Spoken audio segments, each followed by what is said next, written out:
All right, so today we bought a new car. We stepped out of our comfort zone. We're typically used to Tesla Model 3s or Audi Q7s, a little bit nicer cars, but today, well, technically last week, we bought this Ford Transit van, and completely different than what we had. I mean, the closest thing is a minivan, but this thing is way bigger, quite a bit more expensive. As you can see, I mean, it's literally almost touching this portion of the roof, and the roof hangs down a little bit. So it's like you're inches, probably an inch above passing that point, which is kind of sketchy. Because like when I was first bringing it in, I just saw Justin, our partner, he was standing here and he's like just wide-eyed. He's so scared because he thought it was hitting it along the whole way, but it's freaky. So the reason we bought this is we did a lot of research on larger passenger vans. And first off, there's not a ton of them out there. Like people aren't just investing in stuff like this typically. And they just perform really, really well. Maintenance is low, depreciation is low. So there's a lot of factors that we really, really like.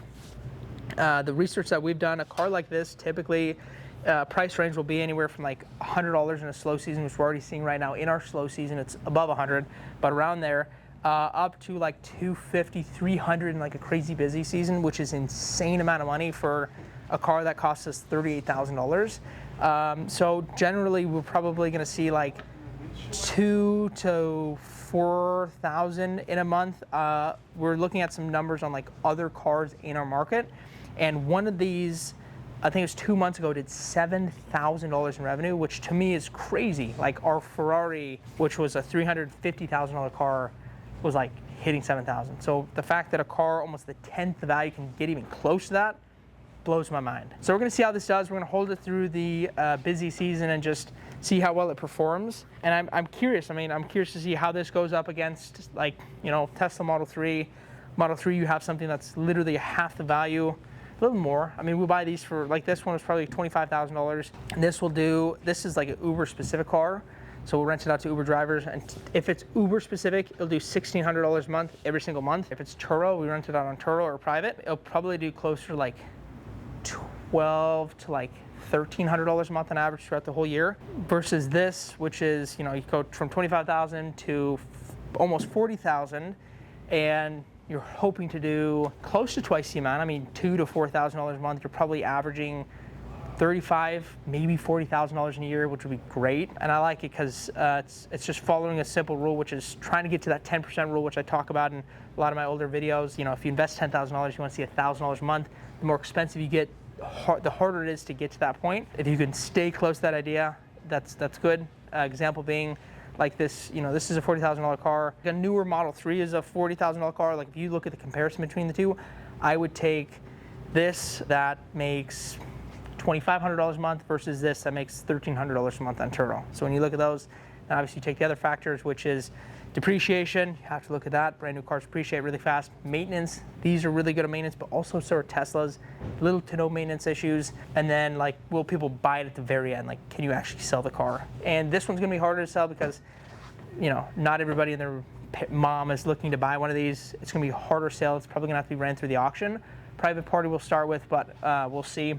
So we bought this. We bought this under the false pretenses that we could have 15 seats. You would think that we would have like looked into it more, but we were talking to somebody at Turo, and they said that I kind of forget the conversation, but it was either you could have 15 seats now, like they changed the rules because initially it was 10, or they're changing it like really, really soon because they fixed their insurance policy, because their insurance policy would only cover up to 10 seats, but now it's fixed, or it's going to be fixed soon.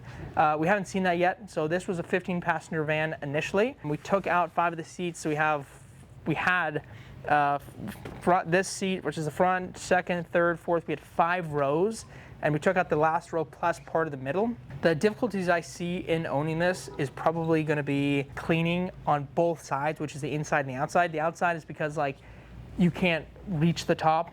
Obviously, it's super difficult. The outside, you can like hand wash to an extent, except it's really big, so it'll make it difficult. And you can't fit this through a traditional car wash. It's just too tall. So this is so new. We just haven't solved that yet. As of right now, everything's hand done. We'll get the parts that we can, and I mean, it stays pretty clean. White's a good color to not show dust. If you have like a dark gray or a black color, it shows dust easy, which is prevalent here. There's a lot of dust. And then the inside, there's so much surface area that there's a lot to clean.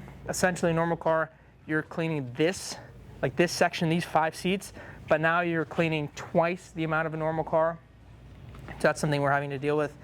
And then spacing, like we're parking it in like a spot and a half technically in our lot, and it barely fits. So we'll see how well this is done, or this is going to do. We already have, it's already booked out quite a bit from now until the end of the year. Average price is probably $125 to like $160 a day. We'll just see where it goes from there. Hopefully we can hit our metrics and do average of $2,000 to $4,000 a month. That'd be great. Even if we're sticking at like $2,500 a month throughout the year, I'd like that. I mean, that'd be great. $30,000 in a year would be fantastic for a car like this. But yeah, we'll see how well it does. We'll update you guys on the process. Appreciate you guys watching the video, and we'll see you in the next one.